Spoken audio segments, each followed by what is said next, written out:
ఉన్న బంగారాన్ని విడిపించి ఆ రోజు ఆన్లైన్ రేటుకే మేము కొంటాం. Sharma gold company. నమస్తే, వెల్కమ్ టు సుమన్ టీవీ. నేను మీ యామ్ని. ప్రస్తుతం మనతో ఉన్నారు ప్రముఖ ఆధ్యాత్మికవేత్త జ్యోతిషరత్న శ్రీమతి కోనాల భాగ్యలక్ష్మి రెడ్డి గారు ఉన్నారు. అమ్మతో మాట్లాడి మనకున్న సందేహాలను అడిగి తెలుసుకుందాం. నమస్తే అమ్మా. నమస్తే అమ్మా. అమ్మ, ఇప్పుడు శని వక్రగతి చెందుతుంది అని అంటున్నారు. అసలు ఇప్పటి నుంచి ప్రారంభమవుతుంది? ఈ వక్రగతి వల్ల అసలు 12 రాశుల వారికి ఏ విధంగా ఉంటుందమ్మా? ముఖ్యంగా శని వక్రగతి అనుకునే ముందు ఒకసారి శని భగవానుని మనం ధ్యానం చేసుకుని మొదలు పెడతాం. ఓకే. గంగణపతే నమః. వక్రతుండ మహాకాయ కోటి సూర్య సమప్రభ నిర్విఘ్నం కురుమే దేవా సర్వకార్యేషు సర్వదా. ఓం గంగణపతే నమః. నీలాంజన సమాభాసం రవిపుత్రం యమాగ్రజం ఛాయా మార్తాండ సంభూతం తం నమామి శనిచ్చరం. ఆ శని భగవానుడికి నమస్కారం చేసుకుంటూ శని భగవానుడు వక్రగతిన వెళ్తున్నాడు. 139 days అనేసి మనకి చెప్తూ ఉన్నారు. అయితే ఈ శని భగవానుడు వక్రం అంటే ఏమిటి, వక్రగతి అంటే ఏంటి అనేది మనం తీసుకున్నట్లయితే, వక్రం అంటే వంకరగా తిరగడం అచ్చ తెలుగులో.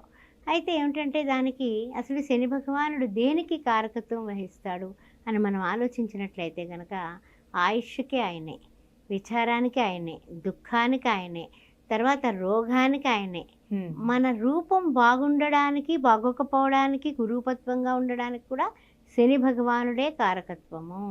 తర్వాత మోసకారిగా మనం బతకాలన్నా, భయంకరంగా అవతలి వాళ్ళని భయపెట్టాలన్నా కూడా ఈ శని యొక్క ప్రభావం మనిషి జీవితం మీద ఎక్కువ ఉంటుంది. కొంతమంది ఇనుప వ్యాపారం చేస్తారు, బ్రహ్మాండంగా ఫ్యాక్టరీలు సంపాదించేసుకుంటారు. కొంతమంది ఓన్లీ నూనె అమ్ముతారు, ఇంక వేరే ఏమీ అమ్మరు. వాళ్ళ పేరు నూనె ప్లస్ అనేసి ఆయిల్ వాళ్ళని ఏదో పిలుస్తూ ఉంటారు మర్చెంట్స్. ఎందుకని అంటే ఏంటో శని కటాక్షం బాగుంది. కొంతమంది ఓన్లీ వైన్ షాప్లే పెడతారు, మద్యపానం అనేది విక్రయిస్తూ ఉంటారు. అవన్నీ కూడా ఎందుకంటే వాళ్ళకి దానిలో అది కూడా శని భగవానుడి యొక్క దయ. అంటే ఏమిటంటే ఏమైతే కష్టాలు, నష్టాలు, బాధలు, బెంగల్ అన్నీ ఉంటాయో అలాగే సుఖాలు, ఆ సుఖాల్లో ఏ ఏ వ్యాపారాలు ఈ శని భగవానుడు కటాక్షం అంటే లాభిస్తాయో కూడా మనం ఇక్కడ తెలుసుకోవాల్సిన విషయం. అలాంటిది కొంతమంది మాంసం విక్రయిస్తారు, అది కూడా శని భగవానుడే. హోటల్స్, రెస్టారెంట్లు, పబ్బులు, రాత్రి మాటలు వెళ్ళేటటువంటి క్లబ్బులు, పబ్బులు అన్నింటికీ ఈయనే. పాడుపడిన ఇళ్ళు, పాత వస్త్రాలు, విరిగిపోయిన వస్త్రాలు ఇంట్లో ఉంచుకోవద్దని చెప్తూ ఉంటాం కదా, వాటిలన్నింటికీ శని భగవానుడే కారకుడు. అందువల్ల మకరం, కుంభం కూడా ఆయన ఆధిపత్యం సాధిస్తూ ఉంటాడు. ఆయనకి ఏంటంటే జూదం ఆడే వాళ్ళలో శని భగవానుడు వెళ్ళి కూర్చుంటాడు. అయితే కుబేరులన్నా అవుతారు, లేదా పాతాళానికి వెళ్ళిపోయేటట్టు చేస్తాడు. సరే, ఇంతే బాగుంది కదా. మరి అష్టమాధిపతిగా శని భగవానుడు ఉన్నాడు. మరి ఈ శని భగవానుడికి అష్టమాధిపతిగా ఉన్నాడు అనుకోండి, వాళ్ళకి ఏంటంటే కష్టాలు, నిష్ఠూరాలు, మరణం ఇలాంటివి కూడా తొందరగా సంభవించే యోగం ఉంది. కాబట్టి శని అంటే అమ్మో శని, లేకపోతే ఎవరైనా జిడ్లా పట్టుకున్నారనుకోండి, శనిలా పట్టుకున్నావు, ఇలాంటి మాటలు మనకు వాడుకగా వచ్చేసాయి.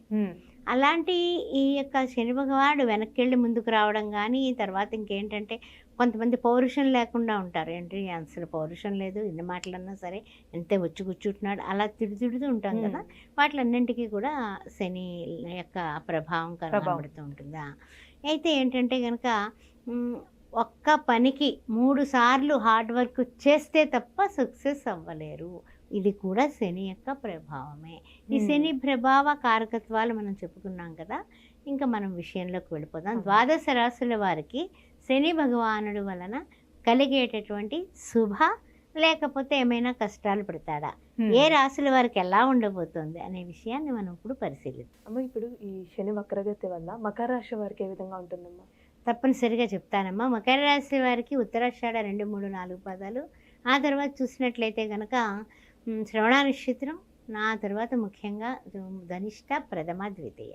ఏ విధంగా ఉండబోతోంది శని భగవానుడు? మరి తన రాశిలోనే తను ఒక వక్రగతిని పొందుతున్నాడు కదా, అందువల్ల కుంభంలో పొందుతున్నాడు. ఈ 2 రాశులకి కూడా అధిపతి ఆయనే, 2 క్షేత్రాలు ఆయనే పరిపాలిస్తాడు, అంత గొప్పవాడు. అట్లాంటి వాడు ఏం చేస్తాడయ్యా అంటే మేలు చేస్తాడు అని చెప్పుకోవచ్చు. మేలు చేస్తాడు 139 రోజులు. ఏ రకంగా ఏమిటి విషయం అనేది మనం చక్కగా పరిశీలించుకుందాం. ఉద్యోగాలు వచ్చే శుభవార్త నిరుద్యోగులకి ఉంది. కొత్త ఉద్యోగాలు వస్తాయి. ఉద్యోగంలో ఉన్నవాళ్ళు ఇంకా మంచి ఉద్యోగంలోకి చేంజ్ అయ్యి మంచి జీతాలతో మంచి ప్యాకేజీలకు వెళ్ళే అవకాశం ఉంది. అందుకని ఉద్యోగులందరికీ కూడా ప్రమోషన్లు కానీ ఏ విషయంలో అయినా సరే కలిసి వచ్చే కాలం వచ్చింది అని చెప్పొచ్చు. అలానే విదేశీయానం కూడా ఉందమ్మా. విదేశీయానం కూడా ప్రయత్నం గట్టిగా చేస్తే ఉండే అవకాశం ఉంది, కానీ గట్టి ప్రయత్నం చేయాలి. ఆ తర్వాత ఏంటంటే ఆరోగ్య విషయంలో మాత్రం జాగ్రత్త తీసుకోవాలి. ఆరోగ్యం భాస్కరాది ఇచ్చేది కదా, అందువల్ల ఆరోగ్య విషయంలో ఆరోగ్యానికి సంబంధించిన సూర్యభగవానుడికి నమస్కారాలు మానకండి. అందువల్ల సూర్యభగవానుడి వల్ల మీకు ఆరోగ్యం బాగుంటుంది. అందుకని సూర్యభగవానుడు నమస్కారాలు చేసుకోండి. తర్వాత ఇంకా ముఖ్యంగా ఏంటంటే కనుక ఎప్పుడో లోన్ పెడతాం ఇల్లు కొనుక్కుందామని, లేకపోతే ఎప్పుడో పెడతాం ఏదో బండి కొనుక్కుందామని, కారు కొనుక్కుందామని, కానీ ఆ లోన్లు ఏవి శాంక్షన్ అవ్వవు. ఇప్పుడు శాంక్షన్ అవుతాయి, అస్సలు తిరగలేదు. ఈ 139 రోజుల్లో వాహనాలు కానీ ఇళ్ళు కానీ ఏదైనా పూర్వం పెట్టిన అప్లికేషన్స్ అన్నీ ముందుకు పెడతాయి. అప్పటి వరకు నిద్రపోతున్న ఫైల్లో ఉన్నటువంటివి ముందుకు పెడతాయి. అవి మీకు శాంక్షన్ అయ్యి మీకు యోగం, మంచి అదృష్ట యోగం కలిసి వస్తుంది. అది చక్కగా మకర రాశి వారు అనుభవిస్తారు. అలానే ఇప్పుడు వివాహ విషయానికి వస్తే ఎలా ఉంటుందమ్మా? శుభకార్యాలు జరిగే అవకాశం ఉందంటారా? వివాహ విషయాల్లో కూడా ఇప్పుడు మనకి ఎలా ఉంటుందంటే కనుక మీరు చిన్న ప్రయత్నం చేసినా సక్సెస్ అయ్యి మంచి శుభవార్త వినేటటువంటి అవకాశం, పెళ్ళిళ్ళు జరిగిపోయే అవకాశం, కుదిరే అవకాశం, లవ్లో కూడా సక్సెస్ అయ్యే అవకాశం, టీవీ సినీ కళాకారులకు కూడా మంచి మంచి అవకాశాలు వచ్చేటటువంటి అవకాశం పెరుగుతుంది. అందువల్ల ఈ యొక్క 139 రోజుల్లో అదృష్టవంతులు అన్నీ రియల్ ఎస్టేట్ రంగంలో ఉన్నా, ఉద్యోగాల్లో ఉన్నా, వ్యాపారంలో ఉన్నా, కొత్త పెట్టుబడులు పెట్టాలన్నా కూడా కొంచెం ఆలోచించి మీరు ముందుకు వెళ్ళండి, సక్సెస్ అయిపోతారు. అంటే ఈ రాశి వారికి సంబంధించి ఏమైనా ఆరోగ్య సమస్యలు అంటూ ఉన్నాయా? అయితే ఆరోగ్య సమస్యలు ఎలా ఉంటాయంటేనమ్మా, కొంచెం తెలియనటువంటి అనారోగ్యాలు. అంటే వెళ్ళిన పని వెంటనే అయిపోతే సంతోషం, వెళ్ళిన పని 2-3 సార్లు తిరిగితే ఆ కాళ్ళ నొప్పులు ఆటోమేటిక్గా ఇవన్నీ సాధారణంగా ఉంటాయి కదా. అది తర్వాత ఏంటంటే కొంచెం ఈ యొక్క మానసికమైనటువంటి ఒత్తిళ్ళు ఉంటాయి. ఎదుటి వాళ్ళని రియల్ ఎస్టేట్ రంగంలోని, తర్వాత ఏదైనా శుభకార్యాల విషయంలో, వివాహాది శుభకార్యాల విషయాల్లో మాయ మాటలు చెప్పేవాళ్ళు మనకి తగులుతారు. అలాంటి విషయాల్లో మోసపోకుండా జాగ్రత్తగా ఉండండి, అది చెప్పదగిన సూచన. అలానే ఇప్పుడు కోర్టు సమస్యలు ఉన్న వాళ్ళు ఉంటారు కదా, వాళ్ళకి ఎలా ఉంటుంది? కోర్టు సమస్యలు కూడా ముందుకు పెడతాయమ్మా. కోర్టు సమస్యల్లో కూడా తీర్పులు వచ్చే అవకాశం కనబడుతుంది. అమ్మ, ఇప్పుడు కొత్తగా ఇల్లు కొనాలనుకుంటారు, ల్యాండ్ విషయంలో కానీ, అంటే అలాంటి ప్లానింగ్ అనేది చేయొచ్చా ఈ మకర రాశి వాళ్ళు? ఇల్లు కొనడం కానీ, లేకపోతే వాహనాలు కొనుక్కోవడం కానీ, లేకపోతే ఏదైనా సరే వస్తువులు అమర్చుకోవడం కానీ తప్పనిసరిగా జరుగుతుందమ్మా. 139 రోజుల్లో ఇల్లు అమర్చుకుంటారు, ఇల్లు కూడా కొత్తది గృహప్రవేశం చేయగలుగుతారు. ఆ తర్వాత ఇంకా చెప్పాలంటే కనుక కొన్ని విషయాల్లో చక్కగా ముందుకు వెళ్ళిపోతారు. అంటే ఏంటంటే చిన్న చిన్న రియల్ ఎస్టేట్ రంగంలో ఉన్నవాళ్ళు కానీ, పెళ్ళిళ్ళ విషయంలో కానీ మాటల మాయలో పడకుండా ఉంటే అన్ని విధాల సక్సెస్ బాగుంది. ఆర్థికంగా కూడా బాగా పుంజుకుంటారమ్మా వీళ్ళు. ఇదివరకటి కంటే ఉన్న స్థితి నుంచి ఉన్నత స్థితికి ఎదుగుతారు. అవకాశం అంటే వీళ్ళకి సంబంధించిన పరిహారం ఏంటమ్మా అసలు?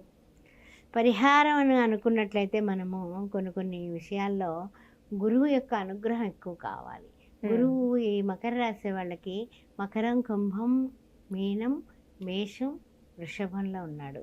ఆ గురువు గారికి సంబంధించినటువంటి గురు పాదుకా స్తోత్రం చేసుకోవడం, శ్రీ మహావిష్ణువుని ఆరాధించడం, ఆ తర్వాత ఇంకా ముఖ్యంగానేమో అమ్మవారైనటువంటి లక్ష్మీనారాయణని కొలుచుకోవడం, తర్వాత శనివారం పూట వెంకటేశ్వర స్వామి ఆరాధన. శ్రీ వెంకటేశ్వర ఆశ్రిత జనాపాల కావవే మమ్మెప్పుడు కలిఖ్యావతార అనే నామాన్ని రోజు 11 సార్లు చదువుకోవడం వల్ల కూడా వీళ్ళకి అద్భుతమైనటువంటి ఫలితాలన్నీ సుముఖంగా ఉంటాయి. చాలా చక్కగా తెలియజేస్తారమ్మా, ధన్యవాదాలు. శ్రీమాత్రే నమః. సుమన్ టీవీలో మీ పర్సనల్ అండ్ బిజినెస్ ప్రమోషన్స్ కోసం కింది నెంబర్కి కాంటాక్ట్ చేయండి.